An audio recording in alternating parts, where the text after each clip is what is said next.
Thank you for joining For Our Special Kids, where we openly and honestly discuss the magic and the mess of raising a child with special needs. We are thrilled to have you here and hope this time provides you with some wonder and wisdom.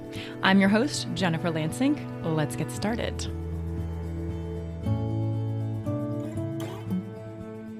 In today's episode, we talk about topics we've never covered here at For Our Special Kids. Kelley Coleman gets us, or me, to talk about some not always talked about concepts and issues. Using the words special needs versus disabled is just one of those topics. And now I'm wondering if we should change the name of the podcast. I get into why I chose the name special and didn't say Our Special Needs Kids, but if you have ideas or thoughts on this, I would love to hear them. Totally curious. We talk about ableism. We talk about why there's a negative stigma around this entire community and how we've all been educated. We get into staring and when our children are just being themselves in public and how we can openly address the behavior and not the disability. So Kelley is really good at using phrases that highlight the positives while not making excuses. And she shares quite a few examples that are really, really great. This is a good conversation that completely stumped me on a few different levels. A couple of times, I didn't even know what to say. And that is rare for me, as you all know. So I hope you enjoy, and please let me know what you think. Kelley Coleman is a feature film development executive turned author and advocate for parent caregivers and individuals with disabilities. Her writing and advocacy draw upon over a decade of experience accessing the supports necessary for children with disabilities to succeed, including her own. She is most passionate about getting real, understandable, actionable information to families across all demographics. Her book, Everything No One Tells You About Parenting a Disabled Child, Your Guide to the Essential Systems, Services, and Supports, will be published on March 12th by Hachette and is available for pre-order now. Highly recommend pre-ordering. Kelley lives in Los Angeles with her husband, 2 boys, and her son's trusty service dog. Kelley, thank you so much for joining me today. I'm really excited to talk about, one, your book, but also some of the core concepts that you present early on in the book, because we haven't talked about it here. And you're a really amazing author, but I have a feeling you're a pretty amazing person as well. So thank you for joining us. Thank you for having me. I'm so excited to connect with you and your audience. I love that in your podcast and website and everything, that your daughter doesn't just feel like a side note in this whole story that you're presenting, as it can and can feel yucky, but she feels like a partner in this journey and the hero of her own story, and you feel like the hero of your own story. And that is so striking, because I think it's so easy for us as parents, especially those of us like me who are not disabled ourselves. It's a messy thing, and I love that you elevate her as her own human over and over. So thank you for modeling that for all the rest of us. Thank you. You can make me cry. I got shivers when you were chatting. I'm like, I'm gonna cry. I'm a crier. Me too. I'm a baller. Well, you've listened. You know, I cry lots. Okay. So you're absolutely correct. These are 2 different journeys that we're on. I am a non-disabled person trying to navigate this journey as a woman and a mom and a human being that does elevate their child. I mean, Teal has, and I talk about this often, she has completely changed my world. I used to say it was a 360. I'm like, nope, 360 means you're going the same direction. She completely 180'd my world. I am not going the same direction as I was when I started living this life, but I do believe she was on my path and my destiny for forever. So thank you for honoring that. Let's talk about your own hero. Yes, you, but also Aaron.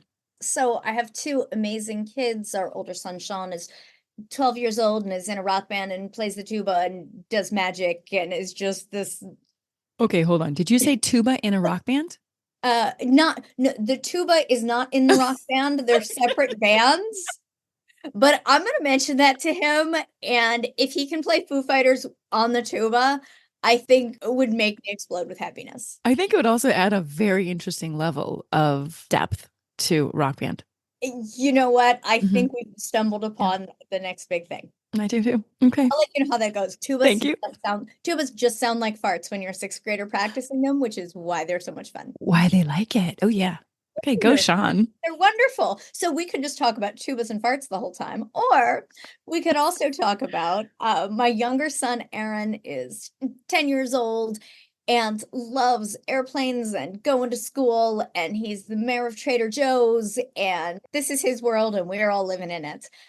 He also has multiple disabilities, including a yet undiagnosed genetic syndrome, and we've done literally every test science has available. So we're deep in the rare disease camp, but within that, his diagnoses include autism, cerebral palsy, epilepsy, cortical vision impairment, microcephaly, feeding tube, gross motor, fine motor, sensory, behavioral, cognitive. He is just an overachiever, and he's like, I'm just going to check all those boxes. So there are not enough boxes for him to check. And I say that, and I always feel like I should give the caveat, and also he is awesome and healthy, and life is not without its challenges for all of us, but I love that because you are someone who's been in this world for a long time, you don't do the like, ah face when Mm-mm. I say that, because there's a lot of challenge that comes with this. But also, my kid is not tragic, and his life is not tragic, and his disability is not tragic. It's real hard some days. Oh, I yeah. sure wish he didn't have epilepsy, but he's also like, we've reached the point when we're just living life, and he's just his own incredibly unique self, tuba or not. I like that. He's writing his own story. He absolutely is writing his own story, and so many of us hear the list of reasons our kids are tragic or the things that they won't do. I've had the word incapable written into school reports before on multiple occasions, and then months later is doing the thing that he was deemed by an expert to be incapable of. Thank you. And And then you guys couldn't see that, but then I was like, an F you to all those people that yeah, wrote, yeah, incapable. F you. that's Yeah. that's a bold choice. It's a bold word. Yeah. Don't use that. Don't Bold use that word. word around my person. No, Mm-mm. No, thank you. don't tell my kid he's incapable of learning to communicate on an AAC device. Yeah. Uh, I know. Because guess what? Like, he's telling us how he feels and that he doesn't like my choice of music and that he wants a diaper change or to go to the market or to watch airplanes. Like, Good job. capable. Nice. Yeah. Capable. So, one thing we haven't talked about on the show, like I mentioned, is the word disabled Mhm. versus special needs. And there is a reason I did not title the podcast for our special needs kids. Mhm. I believe that every one of these individuals is special, but I also believe that every mother or father believes their child is special. They're Yeah. amazing. They're incredible. However, there is something that needs to be talked about that we haven't, and that's the word disabled. And in the beginning of your book, you're very clear about the fact that you won't use the word special needs, that in a diagnosis format, in a medical terms, they don't use the word special needs. They say disabled. So will you talk with me about that and then how that also works into ableism? There's the biggest question ever. There you go. Vomit. Yes. And Oh, you. piece of cake. Go. So in the book and writing the book has been a journey for me in so many regards, including the fact that you, me, almost everyone grew up with the term special needs and with kids on the playground throwing around the word special as a negative and a derogatory term. So it is fraught and it is complex. It's institutionalized in things like special education and special needs trusts. So it's something we are going to keep hearing. And I have leaned heavily on figuring out language by talking to disabled people. While I have not spoken with all disabled people, everyone with whom I've spoken, no one has ever corrected me when I say disabled, and they say, no, no, I prefer the term special needs. What I hear over and over is that it is infantilizing. And it is something that has become a negative connotation and is something that was chosen by people and has consistently been chosen by people who are not disabled themselves as a way to tiptoe around or soften the word disabled. And when we are trying to soften the word disabled, we are unintentionally or intentionally saying, "Ooh, disabled is bad. That's scary." When we allow the word disabled to consistently have a negative connotation, we're saying your disability is negative. I have negative feelings about you because you are disabled. You are less than, and have just consistently, from experts from Judy Human to CEOs of companies that I've talked to who are disabled, disabled is not a bad word. I personally like engaging in the conversation, and part of engaging in a conversation is not vilifying anyone who, like me, grew up using the term special needs. But it took me a tremendous amount of effort to shift my vocabulary when I first wrote this book. There was a subtitle that had the term special needs in it, because when I first started writing this, that was the terminology I was using. The biggest takeaway from the book of all of the things is, whenever possible, get all of our information about disability from individuals with disabilities. And the fact that I had to learn that is kind of staggering. We should all know that, get firsthand experience from people with that experience, because when we are just making things up, we're going to get it wrong. Yeah, and the book is full of research. I mean, I think and experts and emotion as well, but it is really it's a guidebook. It's things that no one tells you, and you pose questions that get you thinking right off the bat, like, "Whoa, why am I uncomfortable with the word disabled?" I Mhm. love that. I was like, "Holy shit. Me My too. God." I mean, I didn't use for many years, I didn't even use the word special needs. Yeah. I couldn't after the diagnosis. And that's a right in the beginning. You're like, what happens after the diagnosis? Where do you go in your head and what happens emotionally? And the really cool thing, Kelley, is that you're so raw and honest Thank you. about the reality Mhm. that is after the diagnosis. And how do you even come to terms with the Mhm. diagnosis, with a label, Mhm. with how my life just completely changed? I mean, all of us, we get it. Your eyes are showing it. Like it's that deer in headlights. What the F do I do? Oh Yeah. my God, my whole life that I prepared for, that I dreamed about, that I thought was going to be the most beautiful reality has just shattered into not 1,000 pieces, but 1 billion pieces. And Yep. where do you go? And then I mean, but like that's right in the beginning of the book and the word and you just throw it all out there. So I love it that you did that. It made me uncomfortable. I didn't like it. I didn't Mhm. like it. I highlighted it and was like, Yep. Me too. but you just really opened the eyes. So why do you think all of those words have such negative connotations? What has happened as we grew up and our society came to be? Like, why can't we just proudly say, my child has a disability or I have a disability? Mhm. I think we grew up in a different world than our children are growing up in. There will always be work to do. The work will outlive us all. But we grew up at a time when we were taught, don't stare, don't look, Don't don't see that stare. person. Yep. And that was literally all we were taught. The flip side of that is people who are taught to basically coddle and overdo it with the, "You're disabled, I'm going to be so nice to you."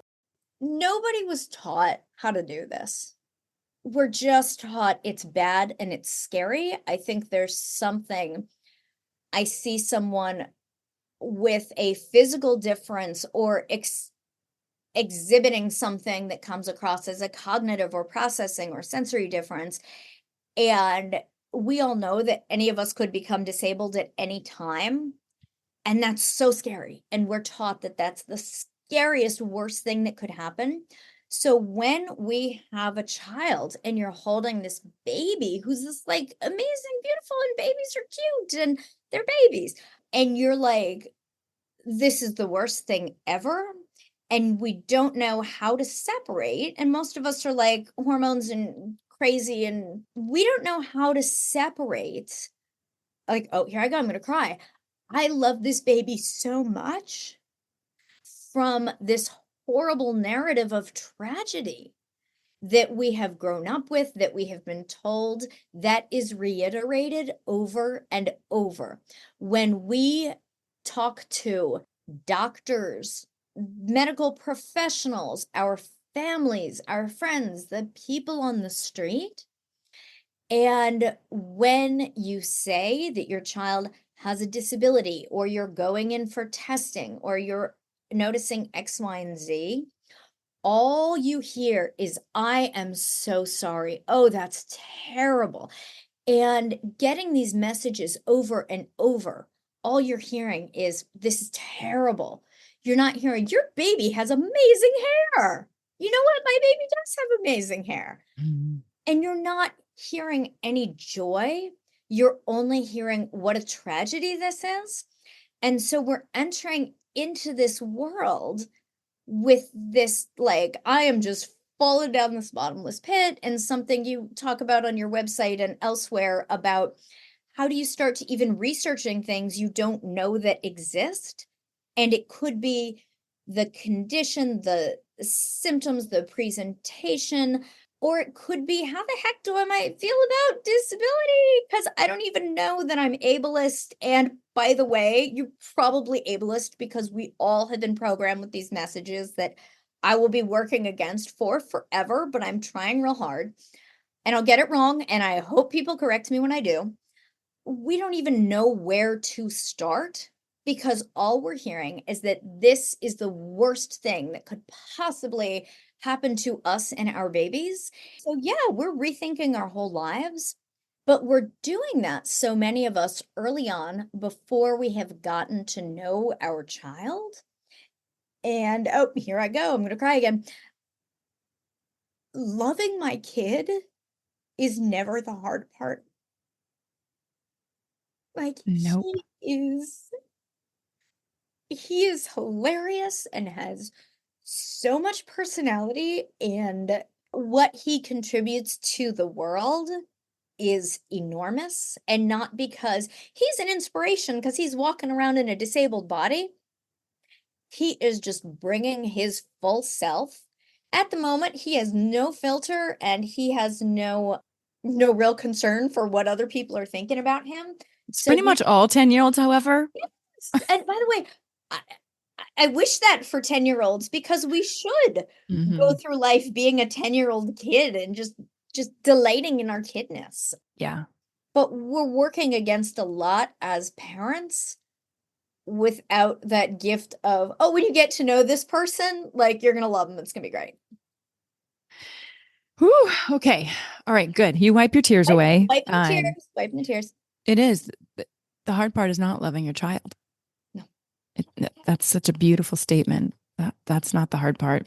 So literally on page 11, as I wrote this book over and over again, I faced the ableism that I had learned over my lifetime. What is ableism, you ask? It's discrimination and prejudice against people with disabilities. It was the don't stare, look the other way, pretend that kid isn't there mentality. I didn't even know I was doing it, like you said. Something as a result of reading that, however, yesterday we took Teal skiing and she was the one staring. There were these two people. They sat down and she stared and she stared and she stared. And as a result of reading this book, Kelley, I had words for her. I said, Teal, staring isn't okay. However, You can absolutely look because you're curious and you can say hi and you can ask how their day is. Now, this is my nonverbal child or verbalist child that I'm talking to. But I think it's also making sure that we don't just say what it is, but that we give words to Mhm. help people in any situation. I mean, from all I could see, these people were typical individuals that my daughter was enamored with. She was staring. Mhm. And I caught myself saying, hold on, staring isn't okay to anyone. Yeah. I want to be stared at. Mhm. Nobody wants to be stared at, but I can look and be curious and acknowledge Mhm. and wave and say hi and have that ability to do that without separating someone into a certain category. Mhm. So thank you for giving me those just the ability to talk openly with her about that. And it was interesting because it was the opposite way, right? Most people stare at her. Mhm. Thank you. I know it's funny when the tide She just is went. curious. She was just Yes. curious about these people and she was staring. I mean, she was Yes. literally, and I could see them getting uncomfortable. I was like, okay, Mhm. hold on. Yes. And it's interesting because I just this week had a conversation with a good friend about staring. Her child, part of his disability and his cognitive processing does include staring. And what's really interesting in the conversation that I had with her is when there is a thing that is a function of your child's disability that is part of the presentation, how do you address that with others in a way that protects your child's identity and comfort level and personal medical information?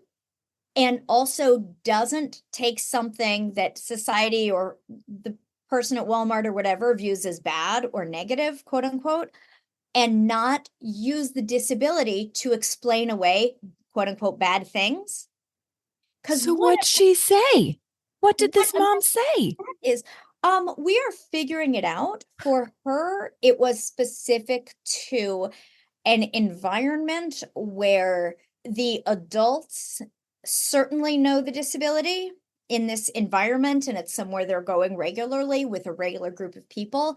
The children who are teenagers do not necessarily know the specifics of the disability.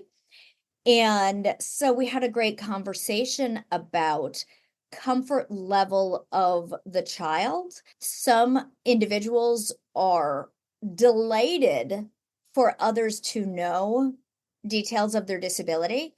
Others would be horrified, and that's none of your business.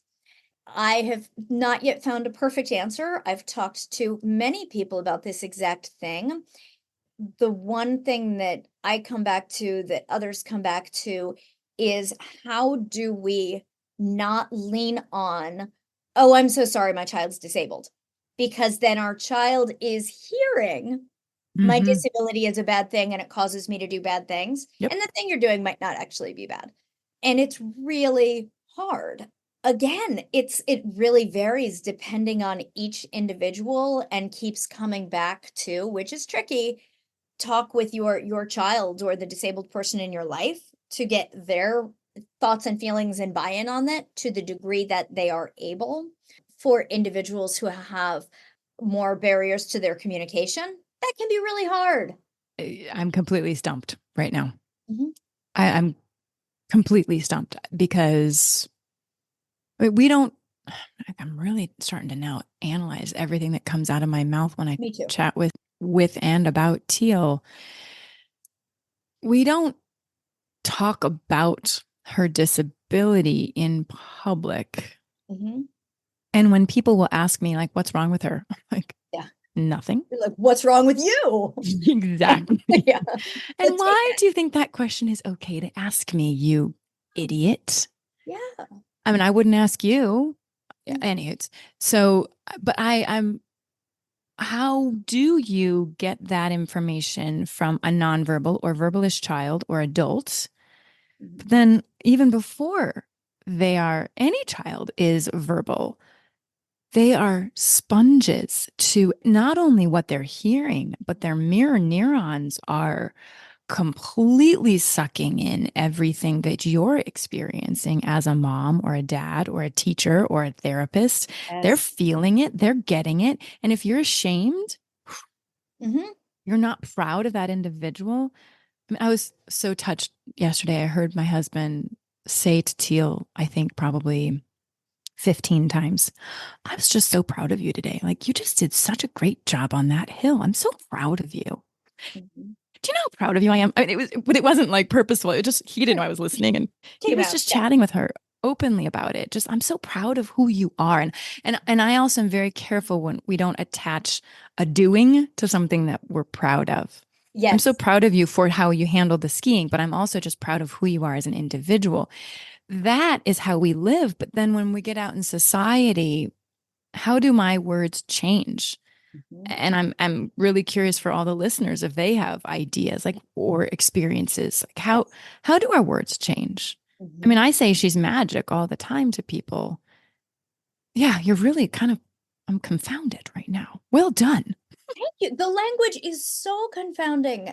Something that we have worked hard to get into our vocabularies, which my husband and I have we do naturally now, is whenever possible, if our kids are doing something wrong, there's a whole lot of I'm so sorry and kid get back in the car. However, if our children are not doing anything wrong, especially Aaron, because there's so much that is a function of his disability, we do not apologize. For example, he is loud and proud, and you are going to know when he walks into the grocery store, or the movie theater, or the bus, or like wherever he is. When we go to the grocery store and he is squealing and applauding for the tomatoes, you know what? They're good tomatoes. Great. And other people are like, oh, and wow, that's, yeah, and do the face. I don't say, oh my gosh, I'm so sorry. Nope. Good job, mama. I validate what he is doing. And I was like, he really likes those tomatoes. They're pretty great, huh? Thank you for understanding. And when you say thank you instead of apologizing, you are bringing people in instead of kind of cowering and hunching over and like, oh, I'm so sorry for my kid existing. Nope, not sorry. Thank you for understanding. You'd have to be a real jerk to be like, I do not Not understand. understand. Do not thank me because I do not like that your child is noisy in the grocery store. Nope. I It's love that. okay. I want It's everyone to incorporate that. Thank you so for empowering. understanding. It's very empowering, and it's empowering for your child. Mhm. It's empowering for you to say, damn straight, thank you for understanding. My child has incredible emotions. You should maybe have some positive ones too. Oh, no, you're Yeah. not saying that Oh, out loud. there's so much I don't say. There's so much I There's so don't. much all of us don't. Oh, gosh. I know. I have Oh, like the snappy comebacks just waiting. yeah. But it's also really important actually to have the comebacks that feel right. The Yes. thank you for understanding. The Mhm. isn't it incredible how excited he is about Yes. tomatoes? Yes. I wish I had that much joy in life. And for I mean, even anything. Yes. exactly for anything, not just tomatoes, for the taste of my water, for anything that Teal like squeals about and Yes. giggles. And I'll say out loud, isn't her giggle amazing? Yeah. So thank you for giving us those words. Thank Yeah. you for understanding. Oh, Absolutely. One time we were in a movie theater and the person behind us who couldn't see us, my son is visibly disabled. You can look at him and say, "Oh, you got something going on." There's a lot to wade into when people have a non-visible disability, which is another whole thing we can discuss or not. But a woman behind us at the movie theater, he was squealing and sometimes not at appropriate parts. And she just leaned forward and not in a rude way, but she said, "Can you please ask your child to be quiet?" And my initial reaction was, "Ugh." And then I was glad I had the snap thought of saying, "This is quiet for him. Thank you for understanding." oh, Because it that's was a true. good one. This is quiet for him. Yeah, absolutely. And And what did she do? she went back to watching her movie and eating popcorn. I don't know if she moved seats. She's welcome to move seats. Yes. I am certainly mindful of there might be moments or times when my kid can be disruptive. We talk about that with him, and we don't see that as a negative, but we can all be disruptive. He certainly can. I will take him to the library, which is a quiet environment where he will be loud. I'll take his service dog, which is helpful for him. We have our supports in place, but there might be things that would not necessarily be appropriate or comfortable for him. And if it is something he is incredibly passionate about, we would do that. But to be honest, would he be just as happy standing outside together and laughing and watching for buses and garbage trucks?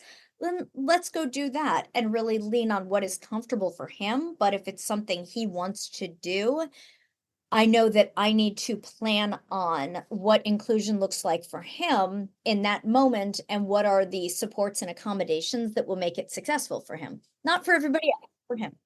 For him. That's a really good reminder for all of us when we know we're going into situations that could possibly present uncomfortableness for others, Mhm. right? Having a dialogue or even writing it down or Yes. uh, planning out a few things like, okay, this is important for my child and this is something that he or she or they want to do. Mhm. How do I proactively in my mind prepare? And then sometimes the law of attraction will never give that to you because you're ready to go for it. You're like, I'm good. Absolutely. But Absolutely. A great example of that for us is he's been on an airplane a handful of times. He's a kid who will suddenly and loudly scream and squeal and make noises that are not familiar to most people because I would freak out if someone I didn't know and couldn't see just started screaming on a plane. I have, and I print out for the flight there and the flight back. I have my dialogue. The flight attendants are consistently wonderful. And I say, if he is making noises that might be disturbing to other passengers, something you can read. And feel free to hang on to this to read for other flights. And it's not an apology for the disability. It says, welcome. Some of our passengers are kids who are very enthusiastic about the flight. They might express their enthusiasm by X, Y, and Z. Thank you for understanding. Have a great trip. And then people see him after the flight and say, hey, bud, you did a great time. You had a great time. Sounds like you were excited. Instead of people thinking, is someone Mhm. having a medical emergency and they're screaming on an airplane, which is scary. How often do the flight attendants use it? Not often. We've only had them read it once or twice. One of them read it preemptively because it's super casual and it's not a here's a lesson in being nice to disabled people. It doesn't even talk about disability, but it's welcome to our young passengers. They might express enthusiasm like this. Thanks, Mhm. everybody. Have a great flight. Enjoy your peanuts.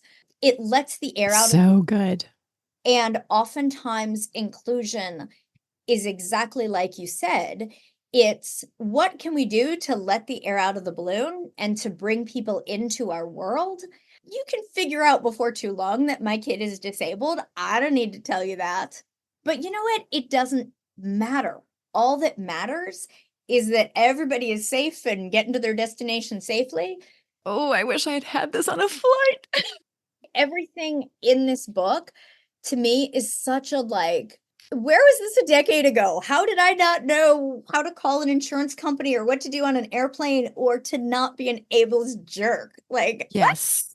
How did I not know these things? You know why? Because no one knows any of this. And no one talks about it. No. No one talks about it. So we do probably need to bring it back to the book. But since we are running out of time, what I would like to do is ask you one question and then kind of leave a little carrot for everyone because I'm going to bring you back and then we'll really dive into the book. I Okay. would love that. Okay. Because it's chock full of things like this. I mean, it's just everything you didn't know. I mean, it's so beautiful and it's written in an extremely approachable way.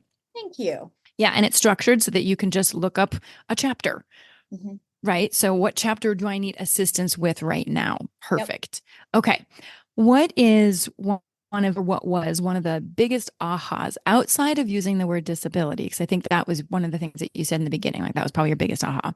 What was something else that just really either touched you from a story or a lesson that you learned that other people should know? I'd love for you to share that. There are so many stories along the way, and this will bring it back to our initial conversation of language. One of my very best friends has two children. The older one is not disabled, the younger one is. And when the children were young, starting to go to school, they realized they need to like sit down their son and have a conversation because his friends are going to start seeing his sister, and she is visibly disabled. She has a high level of support needs, and their conversation with her, or with him, with their son, was, we need to talk to you because we want to let you know that your sister is special. And he just kind of froze.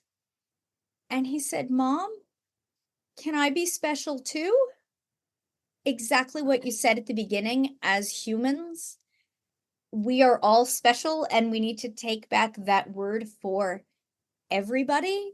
I agree with you. Using the word special can and should refer to all of us, and we can tap into that within ourselves.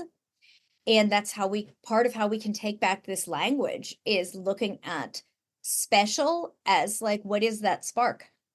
And we all have that. My kid's spark isn't actually his disability. It's his dance parties and Trader Joe's. Exactly. Don't need to be able to have a dance party in Trader Joe's. No, you don't. Thank you so much for sharing with us. I can't wait to actually talk about the book. Yes, there's lots of lists. There's lots of lists, and there's lots of to-dos, and there's letters from parents back to themselves that are just like, what I wish I had known. I so wish I wrote my letter. Like, I need to write a letter to myself and be gentle. Be gentle with yourselves. Be gentle with your children. Be gentle with this journey that you're on. Take a deep breath. Get a hold of your book. I love it. I'm so excited. Thank you for joining us. We will bring you back, and I'll put all of the information to the pre-order information because it's still not available yet. March 12th. Mm-hmm. March 12th. Honestly, this book feels like a victory for all of us in this world. This is the work of so many people, not just who were interviewed or who contributed letters, but as you know, every bit that you collect along the journey and this community that you build, this book almost doesn't even feel like I wrote it, but I did, I swear, because it feels like such a collective victory for us taking back this narrative of tragedy that doesn't need to be there, and say we need to talk about the real things and the hard things without automatically assuming disability is tragic. And boy, that gets us out of that hole a lot faster. Perfectly said.